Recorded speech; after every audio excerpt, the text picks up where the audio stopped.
Hi, welcome. Thanks for tuning in to learn some Jewish wisdom with the Podcast Fellowship.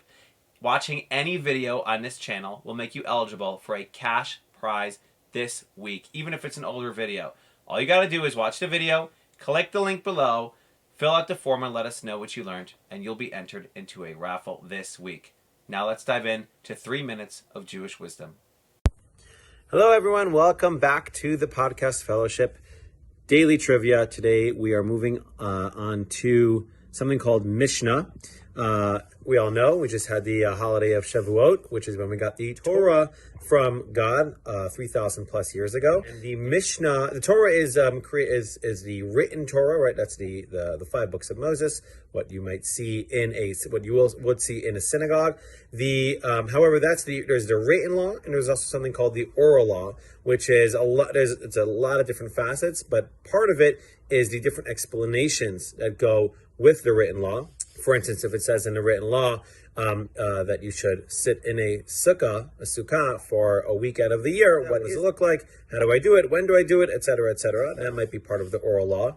Another part of the oral law is all of the ethics that go behind the mitzvot in Judaism. A lot of that is compiled in a book called Avot, which means fathers, Pirkei Avot, the chapters of our fathers, sometimes known as the ethics of our fathers. And all of these ethics go all the way back to Moses, Moshe Rabbeinu, Moses, our teacher, getting the Torah at Sinai. And so here we go. We're going to start, obviously, at the beginning, Mishnah Aleph, which means Mishnah number 1. I'm just going to be looking down a little bit when I look at the book. Moshe kibel Torah misinai. Moshe got the Torah, as we know, from Sinai. Umisara Yoshua, and he passed it on to Yoshua.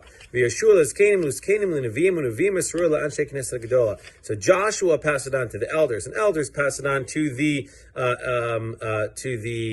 prophets, and the prophets passed it on to what was known as the men of the Great Assembly, which was another group of wise people that helped have this unbroken chain of ethics and morals in Judaism.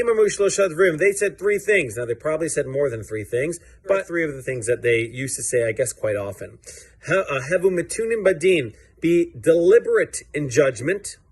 Va'amidu talmidim harbe, you should have a lot of students. Va'asu seyag Torah, and make sure you have a fence for the Torah. So I'm going to go backwards a little bit. Have a fence for the Torah. That makes sense, right? If you know that you are, let's say you're working on keeping kosher, and you know that pizza place that you really, really like, and you don't even want to, the sin is to not eat the pizza, the non-kosher pizza, but you know you need to put a fence on yourself. You don't even walk on that street. So you want to make sure that you're having these fences to ensure you're keeping with your morals. Have a lot of students. As a teacher, I've learned more from my students than maybe from anywhere else. And I'll close with be deliberate in judgment. There's a book called Emotional Intelligence by Mark Brackett. He's the director of the Center of Emotional Intelligence at Yale University. And he has this whole book called Permission to Feel. And his main takeaway after 200 pages is count to 5. Just count to 5. Whatever's happening, whatever trigger is going on, take a breath, count to 5, and you'll be much more well-equipped to handle whatever challenge is happening. That's 3 minutes. See you tomorrow. Thanks so much for watching. Reminder to let us know what you learned from this video in the link below and get entered into a raffle for a cash prize this week. Don't forget to like and subscribe. See you next week.